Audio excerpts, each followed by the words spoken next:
room wasn't there before, I don't think. Never Harding must have put my pack here. Makes sense. Better place to sleep than the infirmary. Guess I can spare a few moments to unpack my things.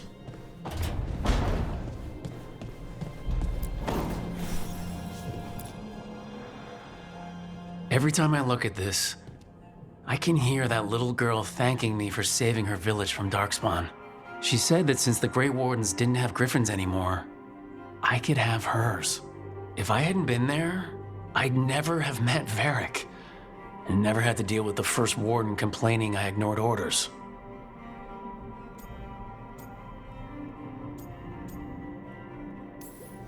Doesn't matter what the First Warden thinks. There's a little girl alive today because I attacked instead of waiting for reinforcements.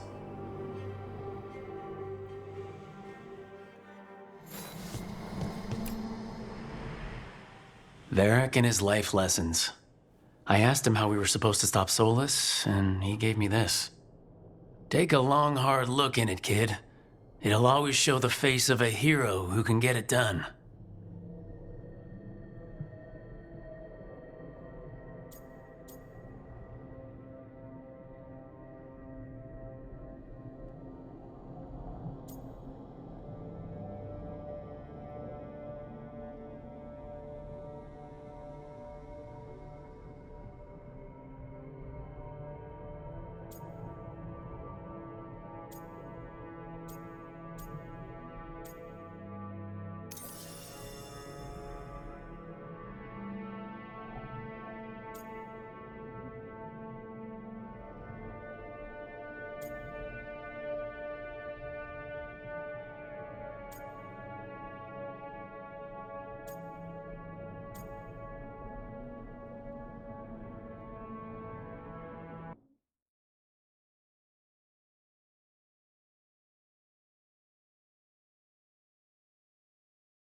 I don't know, Varric.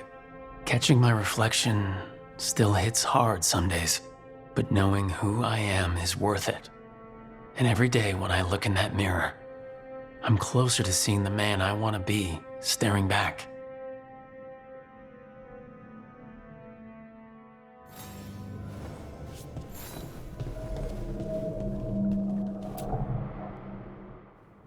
A peddler gave me this after I saved his caravan from bandits. He told me the scroll went back to even before Tevinter, said that elves had a rich history, even more than the rest of us.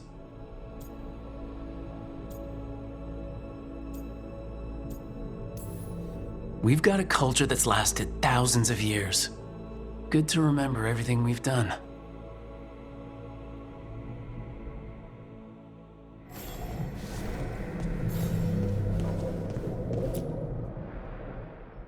The ever-turning orb, my final training project as an apprentice. I spent months finding the precise balance of energy flows to make the enchantment permanent. Amazed this thing still works, seeing how many times I messed up the magic and broke something. But I got there eventually.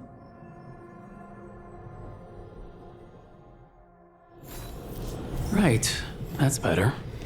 Now how do I connect to Solus? Just sleep or... relaxing. Maybe if I clear my mind.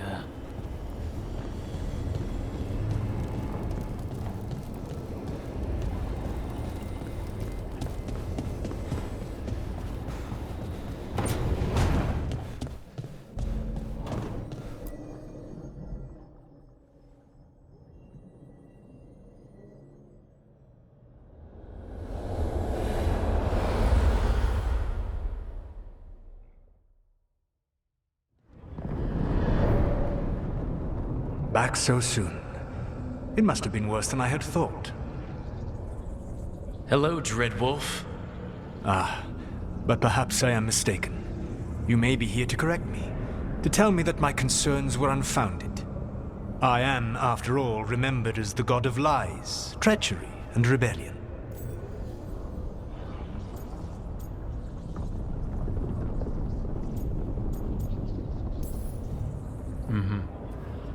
Depending on the story.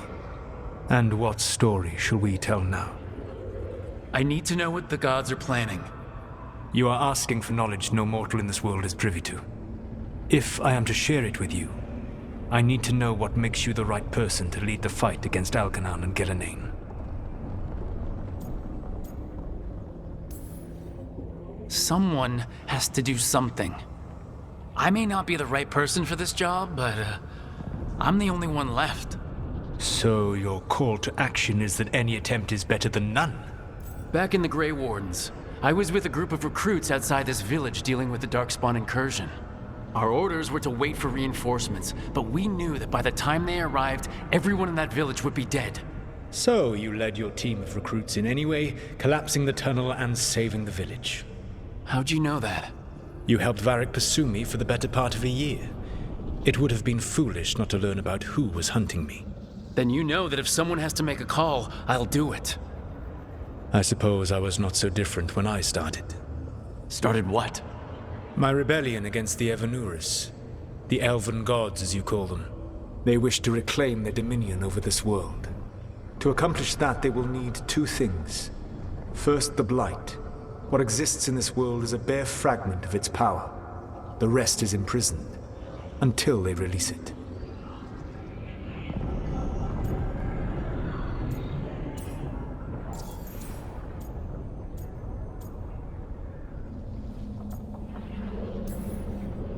The rest of the Blight is imprisoned? There's more than what's in the world already? Yes. Centuries ago, the Magisters of Tevinter opened my prison. A tiny fragment of the Blight escaped. That fragment grew beneath the earth and led to the Blights that have swept across the world. However terrible the Blight is now, it is a mere fraction of what we will see if its full power is unleashed. I don't understand. Elgernon and Gillenane were elves like you, right? Why would they want to blight the world? It is my fault. As the Dread Wolf, I was a thorn in their side. When my efforts weakened their grasp on the Elven people, they grew frustrated, then desperate. And turned to the Blight. Once the corruption took hold of them, they were blind to its horror. It was just another source of power for them. Now they would blight the world without hesitation and call us backward and foolish for opposing them. What would they need to do to free the Blight, and how do we stop them from doing it? They will need to pierce the veil to reach the Blight's prison. My Lyrium dagger is one of the few artifacts capable of doing so. We've already recovered it from the ritual site. Excellent. Then they will have to make their own. That will give you time. You said the gods needed two things, and the Blight is the first. What's the second? Followers. They have called themselves gods. And what is a god without worshippers to sing their praises? I'm not gonna bend a knee to blighted murdering monsters just because their ears are pointed like mine. I don't think many other elves are going to either. Agreed. Elganan and Gillenane care little for the elves. They will find worshippers among those hungry for power. Tyrants and bullies. The cruel and the corrupt, who fear their own vulnerability and seize any chance to feel strong. If you hunt them, they will lead you to Elganan and Gillenane.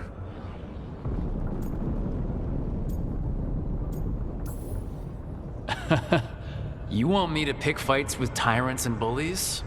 Sounds fun. I gave no orders. All I offer are suggestions. I'm on it. What else? The Veravas, the lighthouse Soluvian, can take you anywhere, if you master its secrets. Have you done so? Not yet, but we've got one of the Veil Jumpers working on it. She'll get it sorted and we'll see how it goes. Yes. I suppose we will. And when you speak with Varric, please tell him that I regret what happened.